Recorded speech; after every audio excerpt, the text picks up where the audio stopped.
number. The mall called her a liability, but the Secret Service called her a hero. The gunshot shattered everything. One sharp crack that devoured every laugh, every note of music, every hurried footstep echoing through Northwood Galleria. In that frozen moment, the world held its breath. Maya Reyes, mall security guard with the weathered eyes of a former army medic, saw it happen in slow motion. A bullet ricocheting off the marble fountain pillar, spinning wild and deadly through the air. It was heading straight for 7-year-old Lily, who stood motionless by the water feature, her bright pink backpack glowing like a target in the afternoon light. The crowd erupted into chaos. Time crawled. Maya didn't think, didn't hesitate, didn't feel fear. Only instinct drove her forward. 3 strides across the slippery tile floor, her breath coming in sharp bursts. The pain exploded through her shoulder as the bullet tore through flesh and muscle. Hot blood spread across her uniform, but she wrapped her arms around Lily anyway, shielding the child with her entire body. Sirens wailed in the distance, screams echoed off the high ceiling, but Maya's voice cut through it all, steady and calm. "You're safe. I've got you." She had no idea that this bullet wouldn't just tear through skin and bone. It would rip apart her entire life, opening a path to a destiny no one could have predicted. The morning had started like any other at Northwood Galleria. Shoppers streamed through the gleaming corridors. Teenagers clustered around the arcade. Families browsed store windows displaying the latest fashions. The air hummed with conversation, laughter, and the gentle splash of water cascading down the 3-tiered fountain at the mall's heart. Maya adjusted her radio and walked her usual patrol route past the jewelry stores and coffee shops. At 32, she carried herself with the quiet confidence of someone who had seen too much but still believed in doing the right thing. Her dark hair was pulled back in a regulation ponytail, and her brown eyes missed nothing as they swept the crowds. She had been working mall security for 18 months, ever since returning from her 3rd deployment to Afghanistan. The transition from battlefield medic to suburban mall guard hadn't been easy, but it paid the bills and kept her grounded in something resembling normal life. The job was mostly routine, handling shoplifters, mediating disputes between teenagers, and helping lost children find their parents. That afternoon, Lily Martinez sat cross-legged beside the fountain, carefully coloring in a princess coloring book while her nanny chatted on the phone nearby. The little girl's tongue poked out in concentration as she chose the perfect shade of purple for the princess's dress. Her small fingers gripped the crayon with the serious dedication that only children possess when creating something beautiful. Maya noticed her during her 2 o'clock rounds. Something about the child's peaceful focus in the middle of all that noise and movement caught her attention. Lily looked up and waved when she saw Maya watching. Maya waved back, smiling at the innocence in those bright eyes. 20 minutes later, everything changed. The 2 men entered through the north entrance, moving with purpose that immediately set Maya's instincts on edge. She had learned to read body language in war zones, and these men radiated tension and barely controlled aggression. One wore a baseball cap pulled low over his eyes. The other kept his hands buried deep in his jacket pockets. Maya reached for her radio, but before she could call for backup, they were already at the jewelry store. The first man pulled out a pistol and shouted something that was lost in the echo of the high ceiling. Shoppers began to scream and scatter in all directions. The second robber grabbed at the security gate, trying to force his way behind the counter. The elderly jeweler, Mr. Chen, stumbled backward in terror. In his panic, the first gunman fired a warning shot into the air. The bullet struck the marble pillar with a sharp crack, spinning off at an angle that no one could have predicted. Maya saw its trajectory immediately, straight toward the fountain, straight toward little Lily, who sat frozen in confusion and fear. Time slowed to a crawl. Maya's training kicked in, the same instincts that had saved lives in combat zones. She dropped her radio and ran, her boots slipping slightly on the polished floor. 3 strides. 2. 1. The impact felt like getting hit by lightning. The bullet punched through her left shoulder, sending white-hot pain radiating down her arm and across her chest. But her momentum carried her forward, and she wrapped her arms around Lily just as they both hit the ground. Maya's body absorbed the impact, her back striking the tile floor hard enough to knock the wind from her lungs. But Lily was safe, cushioned against Maya's chest, protected by the security guard's body from both the bullet and the fall. Blood seeped through Maya's uniform, spreading in a dark stain across the light blue fabric. The pain was intense but manageable. She had dealt with worse in the field. What mattered now was keeping Lily calm and safe until help arrived. "You're okay, sweetheart," Maya whispered, her voice steady despite the fire in her shoulder. "I've got you. You're safe now." Lily looked up at her with wide, frightened eyes. "Are you hurt?" the little girl asked, noticing the blood. "Just a little," Maya said, managing a reassuring smile. "But I'm going to be fine, and so are you." The sirens grew louder, and Maya could hear police officers shouting commands as they secured the scene. The robbers had fled the moment their plan went wrong, leaving chaos in their wake. But Maya didn't care about them anymore. All that mattered was the child in her arms and making sure she felt safe. Within minutes, paramedics arrived and began working on Maya's shoulder, while police officers took statements from witnesses. The bullet had passed clean through, missing major arteries and bones. She would need surgery and physical therapy, but she would recover fully. As they loaded Maya onto a stretcher, Lily broke away from her nanny and ran over. "Thank you," she said simply, pressing her coloring book into Maya's good hand. "You can have this. You're my hero."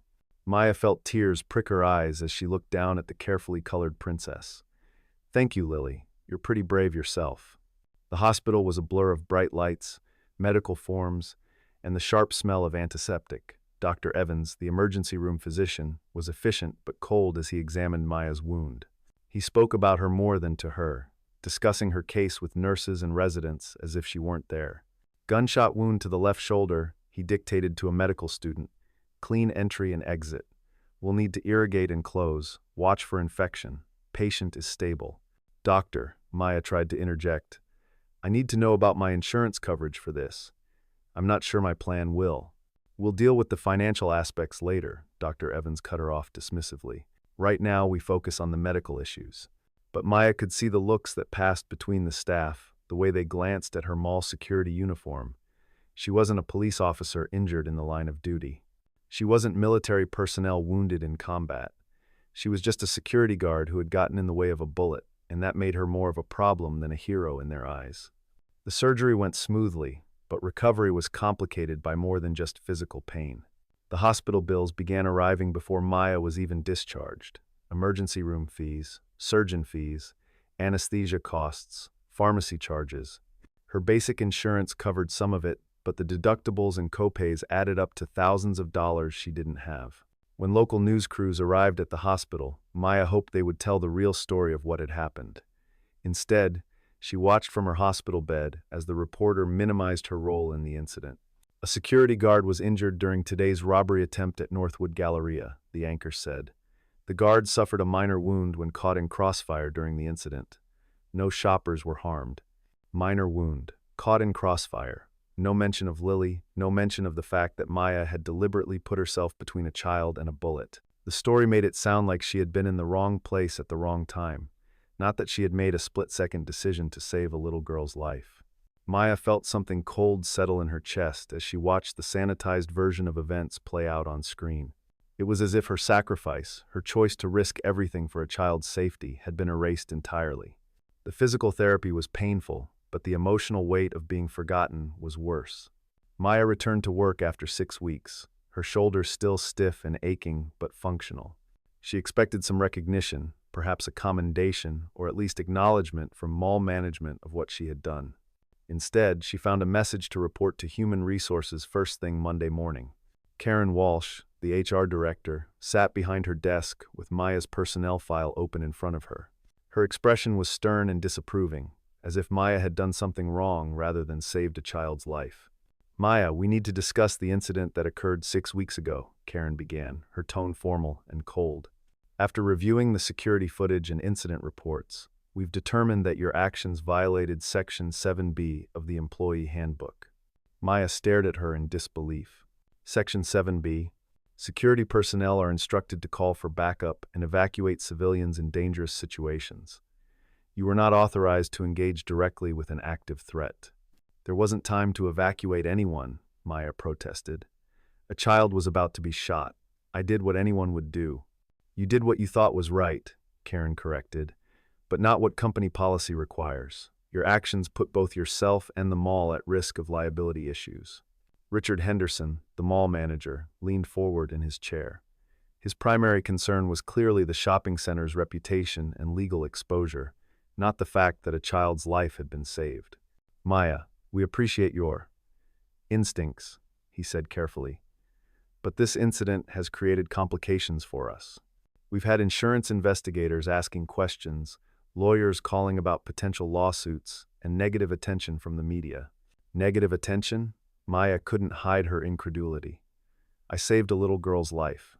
You got shot on our property, Henderson replied bluntly. That creates liability issues we can't ignore, and your medical bills. Well, the workers' compensation claim is being disputed because you acted outside the scope of your employment. Maya felt the room spinning around her. What are you saying? Karen slid a document across the desk. We're terminating your employment, effective immediately. The reasons are outlined in your separation paperwork. Maya's hands shook as she picked up the termination letter. The words swam before her eyes. Violation of company policy, unauthorized engagement with dangerous situation, liability concerns. You're firing me for saving a child's life? She asked, her voice barely above a whisper. We're terminating your employment for violating clearly established protocols, Karen said clinically. Your final paycheck will include payment through today, minus the cost of uniform cleaning and equipment return. Maya walked out of Northwood Galleria for the last time carrying a cardboard box with her few personal belongings from the security office. The same corridors where she had been shot while protecting an innocent child now felt hostile and unwelcoming. Shoppers passed by without a second glance, unaware that the woman carrying the box had once risked everything to keep them safe. Her small apartment felt even smaller now, cramped and suffocating with the weight of unpaid bills and an uncertain future. The termination letter sat on her kitchen table next to a stack of medical bills, past due notices, and job applications. Her workers' compensation claim had been denied, leaving her responsible for thousands of dollars in medical expenses. Maya had faced enemy fire in Afghanistan, had treated wounded soldiers under the worst possible conditions, had seen friends die and communities destroyed by war. But somehow, this felt worse. In combat, she had known who the enemy was. Here, she had been betrayed by the very people she had tried to protect. The nights were the hardest. Lying in bed with her shoulder throbbing, Maya would replay the incident over and over in her mind. She had made the right choice. She knew that with absolute certainty. Given the same situation, she would do it again without hesitation. But knowledge of her own righteousness didn't pay the bills or restore her faith in the system she had served. Maya had spent years believing that doing the right thing mattered, that courage and sacrifice were valued by society. The events at Northwood Galleria had shattered that belief, leaving her adrift and alone. She began to understand how other veterans felt when they returned from service, to find a civilian world that didn't understand or appreciate their sacrifices. The same skills that made her valuable in a war zone, the same instincts that had saved lives under fire, were now being labeled as liabilities by people who had never faced real danger. Maya was watching the evening news 3 weeks after her termination when she heard the knock at her door. It wasn't the tentative tap of a neighbor or the aggressive pounding of a bill collector. This was something different, firm, authoritative, and somehow official. She looked through the peephole and saw 2 people in dark suits standing in the hallway. The woman was Asian American, perhaps in her 40s, with short black hair and alert eyes that seemed to take in everything at once. The man was older, white, with silver hair and the kind of bearing that suggested military service. Maya opened the door cautiously, keeping the chain engaged. "Can I help you?" "Miss Reyes?" the woman said. "I'm Special Agent Jennifer Cho, United States Secret Service. This is Special Agent Robert Sterling. We'd like to speak with you about the incident at Northwood Galleria." Maya's heart began to race. Secret Service agents didn't show up at random people's doors without serious reason. She unlatched the chain and stepped back to let them enter. Agent Sterling looked around her modest apartment, taking in the stack of bills on the kitchen table, the termination letter, and the general atmosphere of financial stress. His expression was unreadable, but Maya caught something that might have been sympathy in his eyes. "Miss Reyes," Agent Cho began, settling into the single chair while Sterling remained standing, "we've been following the aftermath of the shooting incident very closely. We're aware of how you've been treated by the mall management, the hospital, and the media." "I don't understand," Maya said. "Why would the Secret Service care about a mall shooting?" Sterling and Cho exchanged a look. "Miss Reyes," Sterling said carefully. What do you know about the child you protected that day? Lily? Just that she's 7 years old, likes to color, and has a good heart. Why? Agent Cho leaned forward. Lily Martinez is the daughter of Congressman Patricia Martinez, who is currently Speaker of the House of Representatives. She's third in line for the presidency. Maya felt the air leave her lungs. I had no idea. Neither did anyone else at the mall that day, Sterling said. The speaker's family was trying to have a normal afternoon out. They didn't want security details or media attention. Just a little girl spending time with her nanny.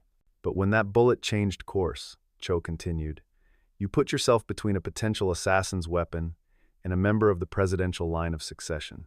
Without hesitation, without knowing who she was, without thinking about the consequences to yourself.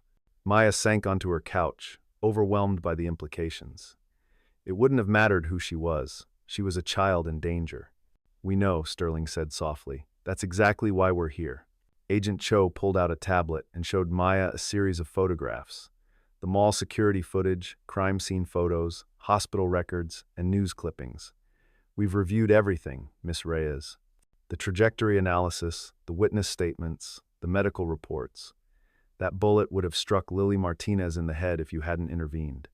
You saved her life. The speaker has been following the aftermath very closely, Sterling added. She's appalled by how you've been treated. The ingratitude, the dismissal, the complete lack of recognition for your heroism. Maya shook her head. I wasn't trying to be a hero. I just saw a child in danger. That's what makes you exactly the kind of person this country needs, Cho said firmly. Someone who acts on instinct to protect others, regardless of personal cost. Sterling moved closer, his expression serious. Maya, we're not here just to thank you, though you certainly deserve that. We're here with an offer. He handed her a thick folder with the Department of Homeland Security seal on the cover. The United States Secret Service would like to offer you a position as a special agent. Your military experience, your demonstrated courage under fire, and your instinctive protective nature make you an ideal candidate. Maya opened the folder with trembling hands. Inside were application forms, benefit summaries, and training information. The salary alone was more than double what she had been making at the mall. I know this is a lot to process, Cho said gently, but Miss Reyes, you're not a liability. You're exactly the kind of asset this country needs to protect its most important people. Maya looked up at the two agents, seeing something in their faces she hadn't encountered in months. Respect. They weren't looking at her as a problem to be managed or a risk to be minimized. They saw her as she truly was, a protector, a guardian, someone willing to sacrifice for others. The training is intensive, Sterling warned. 6 months at our facility in North Carolina. Physical conditioning, weapons training, protective protocols, legal procedures. It's not easy, but we believe you have what it takes.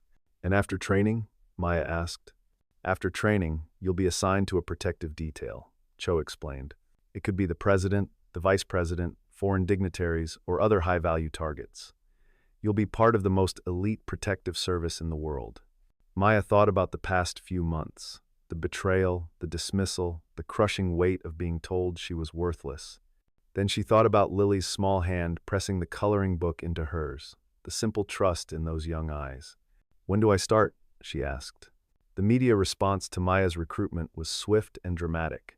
Within 24 hours of the Secret Service announcement, every major news outlet was running her story.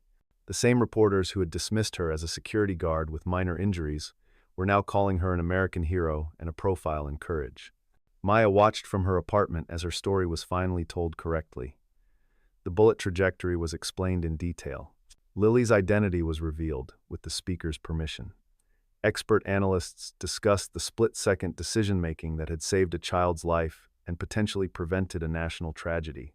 Richard Henderson, the mall manager who had fired her, was interviewed by CNN.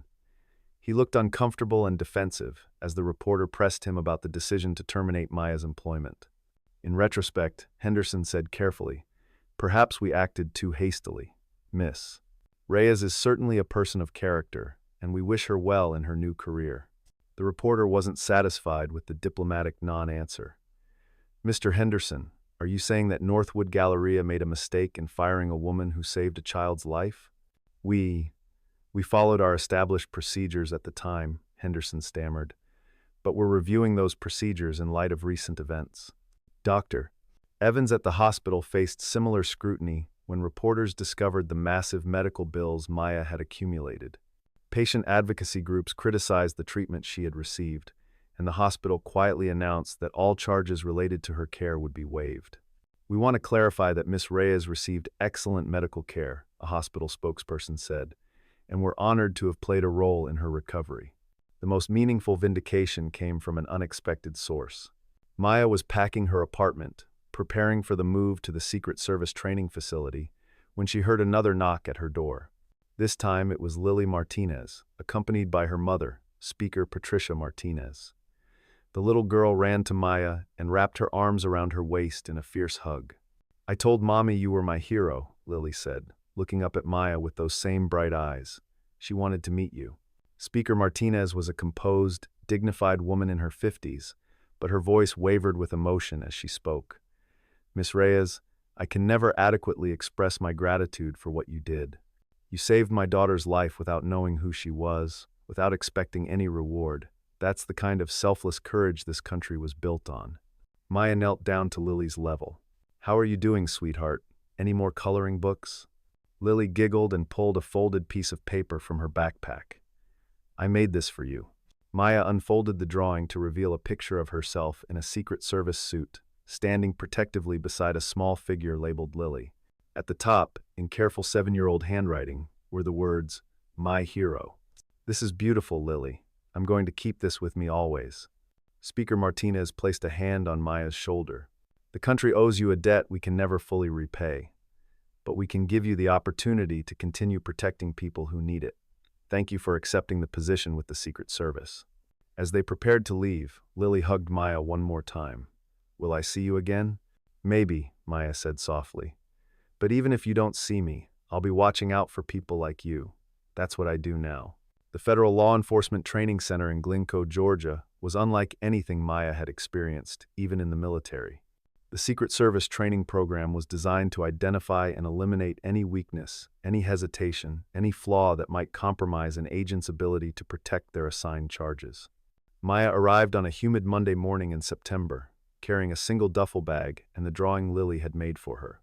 She was one of 24 candidates in her class, drawn from military service, law enforcement, and various federal agencies. The physical training was brutal. 6-mile runs before dawn, obstacle courses that tested strength and agility, hand-to-hand combat sessions that left everyone bruised and exhausted. Maya's shoulder ached constantly for the first few weeks, but she pushed through the pain, determined to prove that her injury wouldn't limit her capabilities. Weapons training was extensive and precise. Maya had been comfortable with firearms in the military, but Secret Service agents needed to be expert marksmen under extreme stress. They practiced shooting while running, while being tackled, while protecting a mock protectee. Every shot had to be perfect because there were no second chances in real situations. The academic portion covered constitutional law, criminal procedure, threat assessment, and protective intelligence. Maya studied late into the night, memorizing protocols and procedures that could mean the difference between life and death for the people she would protect. But it was the practical exercises that truly tested her resolve. Scenarios were designed to be as realistic as possible: mock assassination attempts, bomb threats, hostile crowds, medical emergencies. Maya found herself drawing on her combat experience, using the same calm focus that had served her in Afghanistan. During one particularly challenging exercise, Maya was assigned to protect a role-playing dignitary during a simulated public appearance. The scenario called for multiple threats: a sniper in a nearby building, a car bomb in the motorcade route, and a knife-wielding attacker in the crowd. Maya identified the sniper's position within seconds, coordinated with other agents to neutralize the vehicle threat, and personally tackled the knife attacker before he could reach the protectee. Her performance was flawless, earning praise from instructors who rarely gave positive feedback. Reyes, her supervising agent, said after the exercise, "You have something most agents take years to develop: instinctive threat recognition. You see danger before it becomes critical." "It's just pattern recognition," Maya replied modestly. "Same skills I used as a medic in combat zones." "No," the instructor corrected. "It's more than that. You have a protective instinct that can't be taught. It's what made you jump in front of that bullet at the mall, and it's what will make you an exceptional agent." Maya's classmates initially viewed her with curiosity and some skepticism. They had all heard her story, and some wondered if she was receiving special treatment because of her media profile. But her performance during training quickly earned their respect. She excelled in every area: firearms, defensive tactics, emergency medical response, and tactical driving. Her military experience gave her an edge in high-stress situations, and her natural empathy helped her understand the psychological aspects of protection work. By the end of the 6-month program, Maya had finished second in her class overall and first in weapons proficiency. More importantly, she had found her place among people who understood the gravity of their mission and the sacrifices required to fulfill it. At graduation, Maya stood with her classmates as they recited the Secret Service oath. "I will protect the Constitution of the United States against all enemies, foreign and domestic, and will bear true faith and allegiance to the Constitution and the people of the United States of America." The words carried special meaning for Maya. She had already proven her willingness to protect innocent people at personal cost. Now she would have the training, authority, and resources to do it on a national scale. Maya's first assignment was to the protective detail for the Secretary of Commerce during a trade mission to Southeast Asia. It was considered a relatively low-risk assignment, perfect for a new agent to gain experience without the intense pressure of presidential protection. Secretary Williams was a career diplomat in his 60s, comfortable with security protocols but always mindful of the balance between protection and accessibility. He treated Maya and the other agents with respect and professionalism, understanding that their vigilance was essential to his safety. The mission took them to Thailand, Vietnam, and Singapore over the course of 2 weeks.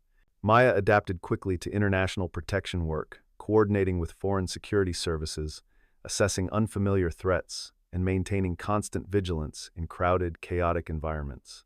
On their final day in Bangkok, Maya noticed something that set her instincts on edge. A man in the hotel lobby had been present during 3 separate events over the past week, always in different clothing but always watching their movements with too much interest. She quietly alerted the senior agent, who initially dismissed her concerns. "Could be a journalist, could be hotel security, could be coincidence," he said. But Maya trusted her instincts. During the secretary's final speech at the American Chamber of Commerce, she positioned herself where she could watch both the crowd and the suspicious individual who had managed to get into the event despite supposedly tight security. When the man reached into his jacket during the secretary's remarks, Maya was already moving. She tackled him before he could draw whatever weapon he was carrying, discovering a ceramic knife that had bypassed metal detectors. The incident was handled quietly by Thai authorities, with minimal media coverage. But within the Secret Service, Maya's performance was noted and praised. Her instinctive threat recognition had potentially prevented an international incident. "Outstanding work, Reyes," her supervising agent told her during the debriefing. "That's exactly the kind of proactive threat identification we need from our agents." Maya felt a deep satisfaction that had nothing to do with personal recognition. She had protected someone who needed protection, using skills honed through training and instincts developed through experience. It was what she was meant to do. 6 months later, Maya received her promotion to the Presidential Protective Division. It was the elite assignment within the Secret Service, reserved for agents who had proven themselves capable of protecting the most important person in the country. Standing in her apartment, now wearing the crisp black suit and white shirt that marked her as a Secret Service agent, Maya looked at herself in the mirror. The woman staring back was confident, professional, and ready for whatever challenges lay ahead. She pinned Lily's drawing to her refrigerator, a reminder of why she had chosen this path. The little girl's crayon masterpiece showed Maya in her Secret Service suit, standing tall and strong, ready to protect those who needed protection. Her first day on presidential detail began before dawn with a security briefing that covered everything from weather conditions to protest permits to intelligence reports on potential threats. Maya listened intently, understanding that any detail, no matter how small, could be crucial to the president's safety. The presidential motorcade was a precisely choreographed operation involving dozens of vehicles, hundreds of personnel, and countless hours of advanced planning. Maya's position was in the follow-up car, close enough to respond instantly to any threat but positioned to provide optimal protection coverage. As they drove through Washington traffic, Maya felt the weight of responsibility settling on her shoulders. Millions of Americans were counting on her and her colleagues to keep their elected leader safe. It was a trust she took seriously, understanding that failure wasn't an option. The president's first stop was a children's hospital, where he would visit young patients and their families. As Maya swept the corridors and secured the route, she thought about Lily and how a single act of protection had changed both their lives. During the visit, Maya watched the president interact with sick children, seeing genuine compassion in his efforts to bring them comfort and hope. She understood then that her job wasn't just about protecting a political figure. She was protecting someone whose life and work affected millions of people. When a small boy in a wheelchair asked the president about the lady in the suit who was watching them, the president looked over at Maya with a smile. "That's Agent Reyes," he said. "She's here to make sure everyone stays safe. She's very good at her job." Maya felt a flush of pride at the recognition, but more importantly, she felt the deep satisfaction of knowing she was exactly where she belonged. That evening, as Maya stood her watch outside the White House residence, she reflected on the journey that had brought her to this moment. From the chaos of a mall shooting to the quiet dignity of protecting the nation's highest office, her path had been marked by sacrifice, betrayal, redemption, and ultimately, purpose. The same protective instinct that had driven her to shield a child from a bullet now guided her in protecting the President of the United States. The skills that had been dismissed as liabilities by mall management were now valued as essential assets by the most elite protective service in the world. Maya thought about Richard Henderson and the other people who had tried to make her feel worthless after the shooting. They had seen her courage as a problem, her willingness to sacrifice as a liability. But they had been wrong about what really mattered. Standing in the shadow of the White House, wearing the badge and authority of a federal agent, Maya understood that integrity was the one thing that could never be shot, never be terminated, never be diminished by small-minded people who valued procedure over principle. She had learned that doing the right thing sometimes came with a cost, but it also came with rewards that couldn't be measured in paychecks or recognition. The real reward was the knowledge that when it mattered most, when an innocent life hung in the balance, she had chosen courage over safety, sacrifice over self-interest. Maya adjusted her earpiece and continued her patrol, a silent guardian in the heart of American democracy. The mall had called her a liability, but the Secret Service had called her a hero. More importantly, she had learned to call herself exactly what she was, someone who protected others, no matter the cost. In her pocket, carefully folded, was Lily's drawing. "My hero," it read in 7-year-old handwriting. Maya carried it as a reminder that heroism wasn't about recognition or reward. It was about making the choice to stand between danger and innocence, between chaos and safety, between those who would harm and those who needed protection. As the night deepened around the White House, Maya Reyes stood ready, knowing that when the next moment of crisis came, she would be prepared to do what she had always done, whatever it took to keep others safe.